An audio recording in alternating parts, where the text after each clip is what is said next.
Alors l'Europe toujours avec la Grèce qui reste sous surveillance de la Troïka qui regroupe l'Europe, la Banque Centrale Européenne et le FMI et qui doit bientôt se rendre à Athènes pour faire le bilan de la situation du pays avant de donner son feu vert à un nouveau programme d'aide financière. Le rôle de la Troïka a souvent été mis en cause. Le gouvernement grec veut maintenant aussi pouvoir reprendre les rênes de la gestion. Les enjeux avec Pascal Verdeau et Tahar Nasri. C'est une image que les Grecs souhaitent oublier.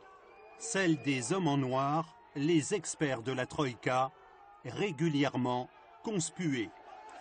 Mais après 6 années de récession et de remède de cheval, le Premier ministre grec vient dire aux eurodéputés que son pays sortait enfin la tête de l'eau. Au passage, il affiche sa fierté et met les points sur les i.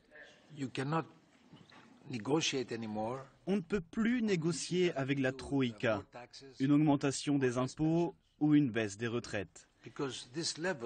Car cela constitue la limite qui fonde notre cohésion sociale. 2 plans de sauvetage, 240 milliards d'euros au total, inventés dans l'urgence et pilotés par ce curieux attelage, la Troïka, le FMI, la Banque Centrale Européenne et la Commission de Bruxelles. La Troïka, on l'a mise en place par défaut d'instruments. On ne les avait pas, les instruments, au début de la crise. On n'avait pas d'outils, on n'avait rien. Donc c'est pas génial, la Troïka, mais au moins ça a eu le mérite d'exister à un moment donné. Cette Troïka, son gros problème, c'est pas seulement la qualité de ses instruments, c'est aussi sa légitimité démocratique. Elle n'en a pas.